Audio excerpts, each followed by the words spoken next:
comité organizador de este gran congreso de, de cacao. Y bueno, y bienvenidos todos los asistentes a este webinar, donde vamos, como Osmari lo mencionó, a explorar la vida microscópica que nutre y protege no solo el cultivo de cacao, sino también a la agricultura, a todos los cultivos en general.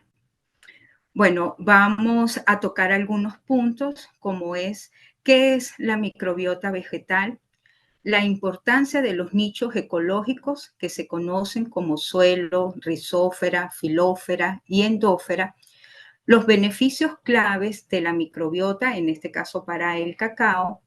Voy a hablar sobre unos resultados preliminares de un caso de estudio sobre un producto biológico para el control in vitro, para el control de patógenos de cacao. Es unas pruebas que se han hecho in vitro. Y finalmente las conclusiones y perspectivas futuras. Bueno, comenzamos conociendo tres conceptos fundamentales en este mundo microbiano que han cambiado no solo el uso de los microorganismos en la agricultura, sino también su estudio, su caracterización, su formulación, con la ayuda de las técnicas ómicas. Habrán escuchado de proteómica, metabolómica, metagenómica. Esas técnicas han permitido ver de una forma integral la planta junto con todo su microbioma. Y actualmente ya manejamos el término de holobionte vegetal, o sea, que ya no es la planta sola. Como pueden ver acá en la imagen, ven que hay diferencias entre microbioma, microbiota y microorganismos a simple vista. El microbioma es aquella comunidad de microorganismos y su función dentro de un entorno específico, teniendo en cuenta las condiciones ambientales, todos los compuestos, metabolitos, moléculas, que no solo le permiten interactuar entre ellos, sino con su entorno. La microbiota ya es algo más específico, un conjunto de microorganismos vivos presentes en un ambiente que incluye, o pueden ser bacterias, hongos, arqueas, protozoarios. Y ya cuando hablamos de microorganismos, pues son ya individuales, pequeños organismos que viven y que comúnmente están en todo tipo de entornos. Estas definiciones nos llevan a pensar de que si ubicáramos todo este mundo microbiano como en una especie de juego, tendríamos que los microorganismos son las piezas. Cada uno de los microorganismos, sean diferentes géneros, diferentes especies, conforman las piezas. La microbiota es el equipo, todos ellos. Y el microbioma es el juego completo con las reglas, las estrategias y en este contexto la capacidad de evolucionar. Esto nos ha permitido o ha contribuido a aclarar muchas cosas, como por ejemplo, ¿por qué un microorganismo que es promisorio en condiciones in vitro puede fallar en el campo? Justamente es por eso, la falta de consorcio, la falta de interacción, de complementariedad que necesita tanto con el ambiente como con otros microorganismos presentes en ese microbioma. También está ¿por qué la microbiota nativa puede rechazar inoculantes ya comerciales que ya están siendo hasta probados y patentados? Y a veces ocurre ese efecto que llamamos resistencia colonizatoria, o sea, no son capaces de superar o ser en este caso más potentes que la microbiota nativa. Y eso es justamente porque en ese microbioma de lo que hemos hablado y esas interacciones, hay algunos microorganismos que se han especializado y que ya cubren todas las necesidades para la planta. Por lo tanto, son desplazados otros microorganismos exógenos. Y por último, el microbioma saludable confiere resiliencia duradera al cultivo. Es decir, si hay un equilibrio en el microbioma, pues va a permitir que junto con prácticas culturales el cultivo tenga resiliencia a condiciones de estrés biótico o abiótico. Y no solamente me refiero a la planta, este último punto también se puede enfocar hacia el suelo. Ustedes habrán escuchado de los suelos supresores. A pesar de que esa condición de suelos supresores se asocia más a monocultivos, o sea, que eso tampoco es recomendable en la agricultura, al tener un microbioma estable, equilibrado, ha permitido que a pesar de la presencia de esos monocultivos, los microorganismos o esa microbiota presente se ha especializado y ha creado vamos a decir, un control, no una erradicación, pero sí un control de los patógenos más persistentes de ese cultivo. Tras año, cuando se cultivan, siempre son las mismas enfermedades, la presencia de los mismos patógenos y por lo tanto, entonces existen ese, vamos a decir, manejo o ese equilibrio que puede llevar a los suelos supresores. Bueno, ¿y dónde se encuentran todos estos microorganismos? Hay algunos nichos que nosotros los llamamos nichos ecológicos, entre ellos está el suelo, que ya es mucho más que tierra, ya no debe ser considerado solo aquel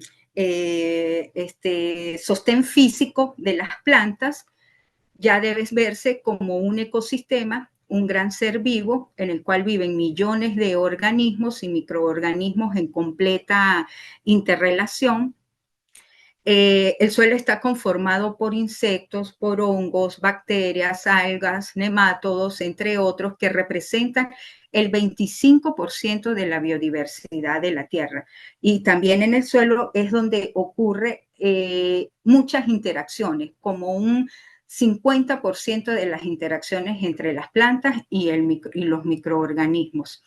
Y desde el punto de vista de la agricultura, y para poder tener en realidad una agricultura sostenible, debemos tener un suelo vivo y biológicamente activo, ya que a mayor diversidad, mayor salud y equilibrio, se va a obtener un mejor control de las enfermedades y también un mejor crecimiento o promoción de crecimiento en las plantas.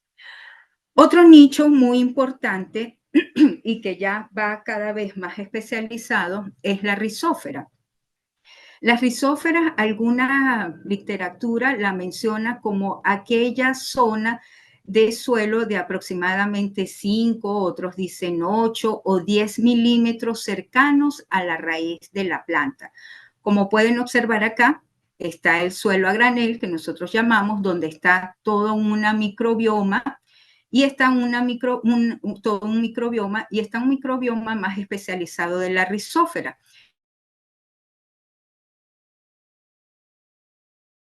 el cual se ha formado por señalización química, reconocimiento y reclutamiento, que parte de una quimiotaxis, o sea, los atrae los exudados de la raíz, que comúnmente son ácidos orgánicos, moléculas pequeñas o hormonas.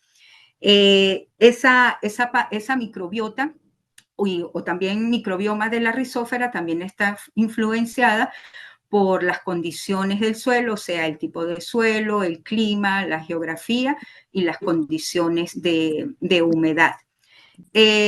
También se ha escuchado habrán escuchado hablar sobre el término rizoplano. El término rizoplano ya son esos pequeños gránulos, esos pequeños partículas que quedan del suelo que quedan adheridas a la raíz. Entonces, perdón, entonces la rizófera es un foco de actividad microbiana en la planta. Aquí ya ocurre el 90% de las interacciones entre la planta y los microorganismos. Se menciona de una densidad microbiana de hasta 10 a la 12 células por gramo de suelo, y una diversidad de 30.000 especies distintas de procariotas, de bacterias. Ya estoy enfocando esto más hacia las bacterias. Y el grupo más reconocido, más estudiado, más utilizado para los diferentes productos biológicos y que seguramente ustedes han escuchado son las rizobacterias promotoras del crecimiento vegetal. Ellas tienen la capacidad de colonizar el sistema radicular de las plantas, favoreciendo el crecimiento para incrementar la productividad de los cultivos y también actúan como control biológico. Y no solo colonizan, no solo son epífitas, o sea, que colonizan la superficie de la raíz o de las hojas, incluso de los frutos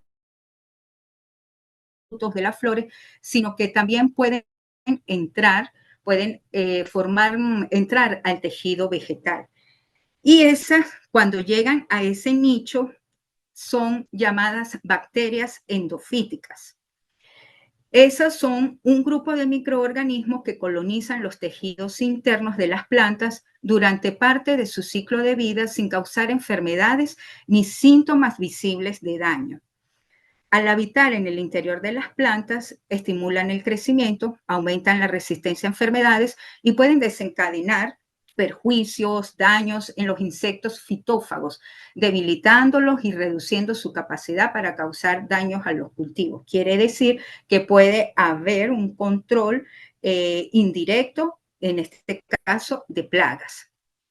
Las bacterias endófitas que se encuentran comúnmente pertenecen a los filos de proteobacterias, actinobacterias y firmicutes, y entre los géneros más destacados se encuentran Bacillus, Pseudomonas, Burkholderia y Pantoea.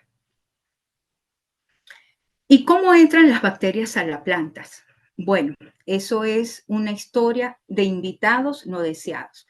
Es un diálogo molecular muy complejo entre la planta y los microorganismos. Todos los microorganismos, no solo las bacterias, lo primero que ubican o que tienen que ubicar son las puertas de entrada al tejido vegetal, el cual puede ser por aperturas naturales, estomas, lenticelas, por heridas causadas por daños mecánicos o por los insectos, por las raíces secundarias emergentes, y ellas llegan a través de la quimiotaxis, que es como un nado sincronizado o dirigido por señales químicas. Y ese nado lo pueden hacer por medio de unos flagelos, unas estructuras que le permiten movilizarse, llamadas flagelos. Estos microorganismos deben desarrollar una estrategia de evasión para poder llegar y colonizar el tejido vegetal. Eso lo hacen por medio de modificaciones de unos compuestos llamados PAMs, que significa patrones moleculares asociados a patogénesis, y MAMs, patrones moleculares asociados a microorganismos. Comúnmente los PAMs es cuando la planta detecta la presencia de quitina. Me está relacionando al cuerpo del hongo, que comúnmente son patógenos. Y MAMS es una señal relacionada con una proteína llamada flagelina, que compone el flagelo de las bacterias, que le permiten el movimiento. Estos patrones le causan a la planta un sistema de alerta. Oye, aquí está pasando algo, tenemos que estar en alerta. Simultáneamente, estos microorganismos producen unos efectores que son moléculas que van como a engañar, digamos, el reconocimiento inmunológico de la planta. O sea, las van a engañar, las van a bloquear para que la planta no exprese todo su mecanismo de defensa. Y a su vez, tiene que ir formando biofilm, tiene que ir formando esos compuestos extracelulares para poder adherirse, para poder empezar a colonizar, para poder también ayudar al desplazamiento y la producción del corosensing, que lo voy a explicar más adelante.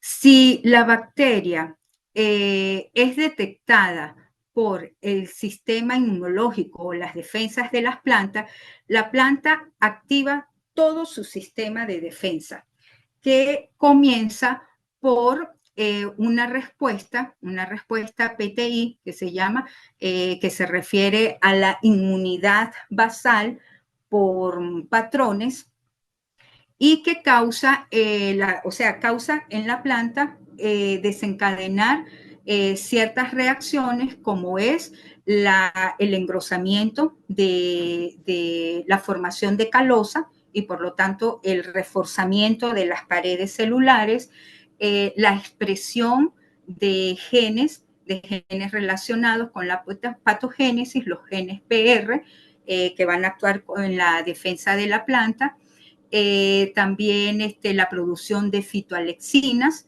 que van a controlar los posibles patógenos o microorganismos que estén allí, y la respuesta, la modulación de fitohormonas, el ácido salicílico, el ácido jasmónico, que van a la respuesta sistémica inducida, y también la muerte celular programada. Y por lo tanto, no hay colonización y hay un control de la entrada de esos microorganismos. Pero si la bacteria consigue evadir todas esas defensas de la planta, entra a los espacios intercelulares, no es que entra directamente a la célula, entra a los espacios intercelulares, al apoplasto de la planta, y comienza a colonizar y por lo tanto comienza a crecer, a multiplicarse, a formar el quorum sensing, que es como un mecanismo de señalización, de comunicación de célula a célula para aumentar su densidad, su carga bacteriana y también así para convertirse como más resistentes. Y también eso le permite como atraer otros microorganismos afines que ya puedan estar dentro de la planta para iniciar lo que sería una relación mutualista. Bien, ¿y cómo actuarían todos estos mecanismos? ¿Cómo hacen? ¿Cuáles son los mecanismos de acción? Bueno, en cacao, que sabemos que es un árbol tropical, es muy valorado por sus mazorcas, el alimento de los dioses, como llaman muchos, se utiliza para producir el chocolate, la manteca de cacao y otros productos básicos de importancia económica y mundial. Básicamente, todos esos microorganismos que hemos estudiado actúan por medio de, en resumen, se puede mencionar por medio de 3 mecanismos. Uno, la movilización de nutrientes. Habrán escuchado de que pueden solubilizar los fosfatos, solubilizar elementos como el calcio, el potasio, que tienen la capacidad también de fijar nitrógeno, producen y modulan fitohormonas, esa gama de fitohormonas esenciales para las plantas, y también que actúan como biocontrol. O sea, producen diferentes compuestos antimicrobianos, enzimas líticas para controlar los patógenos. Entonces, vamos a ver o a abarcar, a estudiar las bacterias solubilizadoras de fosfato. Estas son aliadas microscópicas, bacterias que residen en las rizósferas y en tejidos internos del cacao, convirtiendo el fósforo inorgánico en formas asimilables para la planta. Si ocurre eso, también hay una mejor absorción de fósforo, optimiza la fotosíntesis y la producción de biomasa, que es vital para el rendimiento de este cultivo y bueno, y de los cultivos en general. Y otorga una fertilización natural, ofreciendo una alternativa ecológica a los fertilizantes químicos, minimizando costos y el impacto ambiental. ¿Y cuáles son los mecanismos de acción? Bueno, primero es la producción de ácidos. Ácidos como el ácido glucónico, cítrico, oxálico, que pueden acidificar el medio donde se encuentra en el suelo, disuelven los fosfatos insolubles, como en este caso el fosfato tricálcico. La fotografía, la imagen que pueden ver acá superior, es justamente una prueba in vitro de solubilización de bacterias en donde el medio fue suplementado con fosfato tricálcico, posteriormente fue inoculado con las bacterias y pueden observar un halo de inhibición, lo que nos indica, un halo translúcido, lo que nos indica que hay solubilización de este compuesto. También actúan por medio de enzimas como la fosfatasa, la fitasa, que mineralizan los fosfatos orgánicos haciéndolos disponibles para la planta. O sea, por medio de quelantes iónicos lo rompen y lo hacen, lo liberan. Uno de los ejemplos es el fósforo en forma de fitato, por la enzima fitasa. Y también por la absorción de nutrientes como la producción de sideróforos y otras sustancias que mejoran significativamente la capacidad de la planta para absorber nutrientes esenciales. Los sideróforos son unos compuestos quelantes que atrapan el hierro. Es una forma, también es como un mecanismo indirecto de control biológico, porque la mayoría de los patógenos necesitan el hierro para su metabolismo, para su crecimiento. Entonces, al no estar presente cantidades disponibles, entonces simplemente no se puede desarrollar. Aquí hay algunos ejemplos de bacterias que muestran la literatura que han beneficiado el cacao, como por ejemplo la Enterobacter sp ITCB09, que fue aislada en México, capaz de solubilizar hasta 866,98 microgramos por mililitro de fosfato inorgánico, impulsando así el crecimiento de plántulas de cacao. También Brevibacillus brevis y Pantoea, identificadas en Ecuador, promueven el crecimiento y aumenta la tolerancia al estrés en plantas de cacao, sobre todo por el estrés causado por la falta de nutrientes. Y Enterobacter 196b, aisladas de cultivos de cacao en Camerún, donde mostró un índice de solubilización de 5,92 con 5 tipos diferentes de fosfato de roca. O sea, tiene un amplio espectro para los diferentes compuestos insolubles de fósforo que se puedan encontrar en el suelo. Otros mecanismos que utilizan estas bacterias son como productoras y moduladoras de fitohormonas. Las fitohormonas son, son esenciales o intervienen en todas las funciones de las plantas, en todas las funciones fisiológicas de la planta. No solo son las auxinas, giberelinas, ácido salicílico, ácido jasmónico, también está el etileno, y ellas comúnmente actúan no de forma individual, actúan como en forma cooperativa o en oposición. Y también en cantidades mínimas, cantidades pequeñas. Por eso es muy importante en el momento de trabajar con los microorganismos que le pueden aportar a la planta auxinas o giberelinas, este tipo de fitohormonas en forma exógena, porque podemos tener un efecto contrario a promoción de crecimiento. Las auxinas contribuyen a la formación de las raíces y la elongación celular. Las bacterias que producen las auxinas, en este caso el ácido indolacético, que es el más común dentro de las bacterias, la utilizan para poder establecerse en la rizósfera de las plantas y asegurar ese nicho ecológico. Pero a su vez, por medio de esa producción permite el enraizamiento, O sea, mejorar, desarrollar un sistema radicular favorable que va a permitir mayor absorción de nutrientes, mayor absorción de agua y por lo tanto un mejor crecimiento o beneficio para la planta.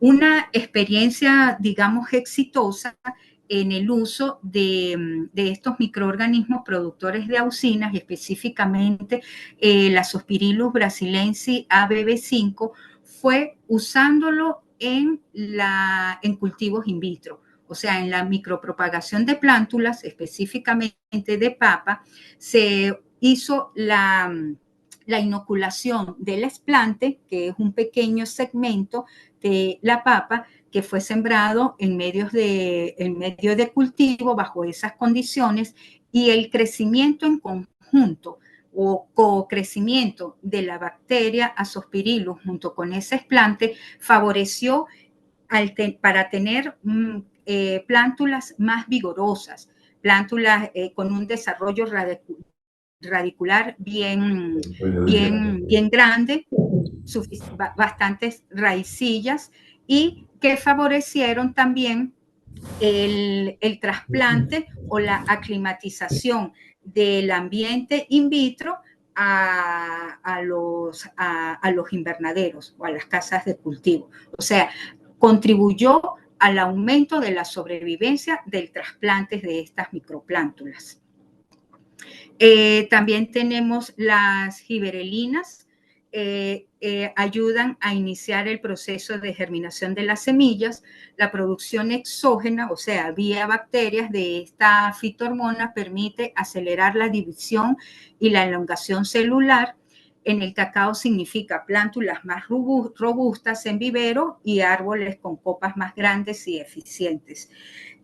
También hemos visto que el uso se ha determinado que el uso de bacterias que aceleran la germinación de semillas, como en una experiencia que tuvimos en el caso de pimentón, fue más que todo por la producción de gibberellinas. En ese caso, las semillas inoculadas tuvieron un pico de germinación a los 5 días, mientras que las no inoculadas, el pico de germinación fue a los 9 días, lo que quiere decir que esa diferencia significa para ganancias, sobre todo para los viveristas. Y en el caso del ácido salicílico y el ácido jasmónico, bueno, es una regulación que las bacterias van a producir dentro de la planta sin desencadenar las defensas, sino poner en alerta a la planta para cuando llegue el patógeno poder responder. Y eso se conoce como la respuesta sistémica inducida. No solo del patógeno, o sea, de factores bióticos, también puede ser ante estreses abióticos como las altas temperaturas, el déficit hídrico, la fuerte radiación solar que hay ahora. Y aquí aprovecho este punto para hablar sobre la actividad ACC de aminasa que tiene algunas bacterias y que le permite disminuir la concentración de etileno en plantas estresadas, porque el etileno es muy importante y es funcional para toda la planta, pero el exceso de etileno cuando están en condiciones de estrés pueden, afectar el crecimiento, el buen desarrollo. Entonces, las bacterias regulan esos niveles de etileno a través de una enzima, la ACC de aminasa, y lo convierte en amonio para las plantas. O sea, hay un beneficio doble. Ayuda al estrés de las plantas y a la vez la aporta amonio. Bueno, aquí traigo algunos ejemplos de este tipo de bacterias productoras de fitohormonas, como el caso de Bacillus subtilis, ALB 629, demostró incrementar hasta un 30% el crecimiento radicular además de mejorar la altura y el área foliar de plántulas jóvenes de cacao. Burkholderia phytophragans fue una cepa aislada de cacao que produce auxinas, específicamente el ácido indolacético, que como les dije es la auxina más producida por este tipo de microorganismos, estimulando la formación de raíces robustas. Y como dije, al tener un desarrollo radicular favorable, pues también se beneficia la planta en general. Y Metylobacterium sp. Es una bacteria que puede producir citoquininas expresando la enzima isopentaniltransferasa que codifica el gen IPT en la planta. O sea, ese gen activa la producción de citoquininas en la planta y la bacteria lo puede hacer a través de la enzima isopentaniltransferasa. Por lo tanto, puede modificar significativamente la composición fitohormonal de las plántulas inoculadas, favoreciendo su crecimiento, su elongación y su desarrollo.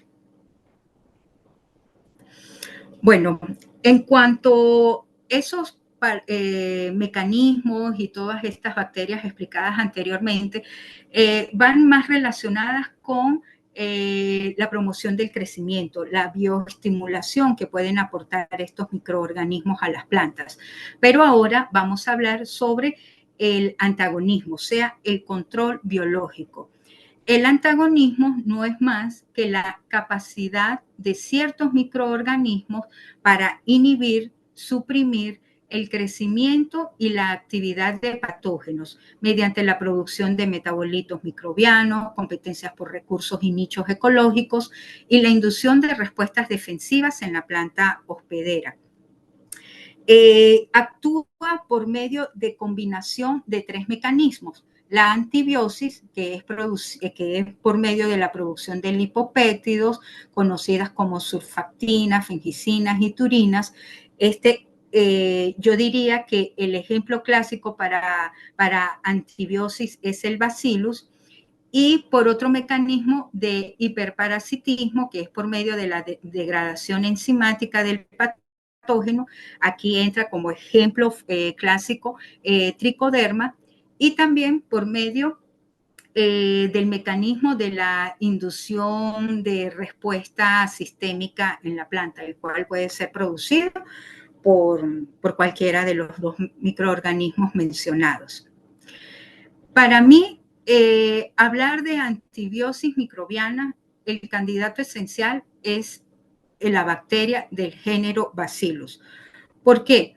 Porque comúnmente todas las bacterias, pero específicamente los Bacillus, tienen la capacidad de producir metabolitos microbianos o lipopéptidos llamados surfactinas, fengicinas y turinas que han tenido un gran interés científico porque son antibióticos naturales y además de eso también son surfactantes que afectan de otra forma las membranas del fitopatógeno, y a su vez también inducen la respuesta sistémica en las plantas. Estos compuestos causan la desestabilización de la membrana celular del patógeno, como le dije, fuga de iones, de moléculas y de agua, o sea, incluso pueden perforar, romper la membrana, por lo tanto, el hongo pierde su viabilidad celular y puede conlleva a la muerte.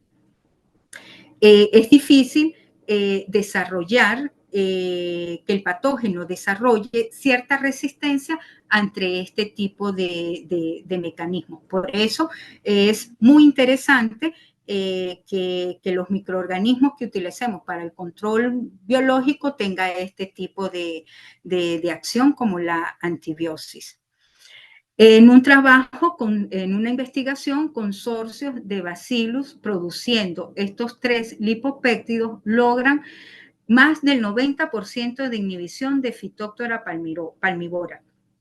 Pero no solamente puede ser el consorcio que produzca esos tres tipos de lipopéptidos.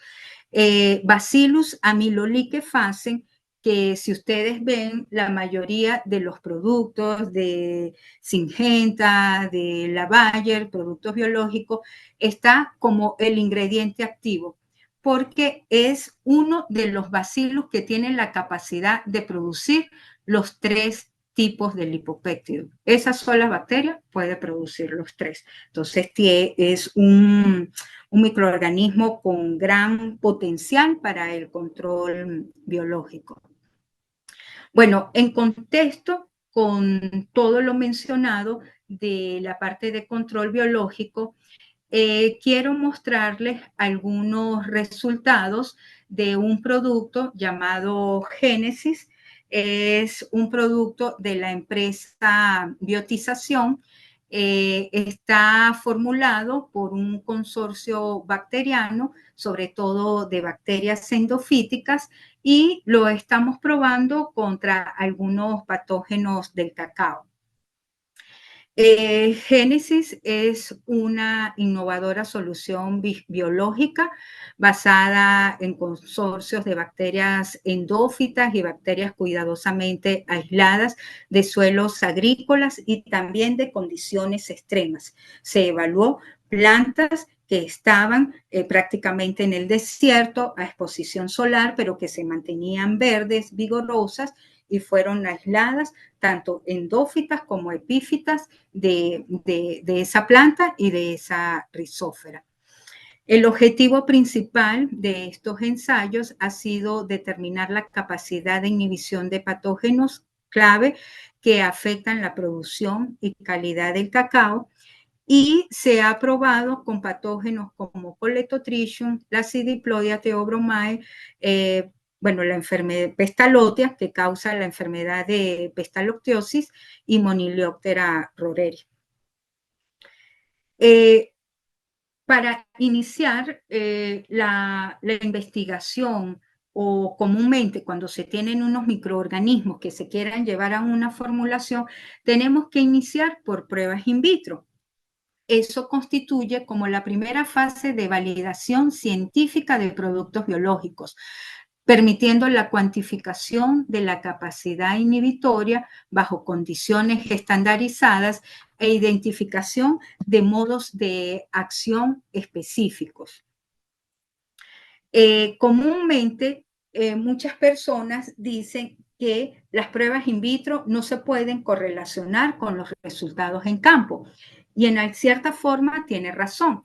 La bibliografía indica que cuando se obtiene un 50% de inhibición, es como el porcentaje mínimo aceptable para considerar progresar a pruebas de campo. Entre un 70 y 80% de inhibición es como el rango óptimo que correlaciona con mayor probabilidad de éxito en campo, y mayor al 90% de inhibición es un excelente indicador de la alta eficacia potencial de este tipo de microorganismos. La correlación in vitro a campo, como lo dije, no es lineal, pero un porcentaje mayor a 75% de inhibición in vitro representa el punto de corte donde la inversión en ensayos de campo estaría estadísticamente justificada. Esto es el preámbulo para mostrar los resultados que obtuvimos con el producto Génesis. Es importante señalar que Génesis no es solo las bacterias, ya es un producto comercial formulado y actualmente en proceso de patente. Nosotros hicimos experimentos, como pueden ver acá, enfrentamientos en placas de Petri con medio PDA. En el círculo en rojo es el patógeno Coletotrichum, que no voy a entrar en detalle con el patógeno. Sabemos que es el conocido antracnosis en cacao, y seguramente muchos productores que puedan estar asistiendo ya conocen mucho más la sintomatología de estos patógenos. Y lo que pueden observar en círculos verdes son las muestras del producto Génesis, que se colocó en 3 puntos equidistantes de las placas de Petri. Como pueden ver, hay crecimiento bacteriano. Quiere decir que es un producto biológico formulado de consorcios de bacterias activas y viables, porque incluso aquí en medio PDA pueden observar el crecimiento.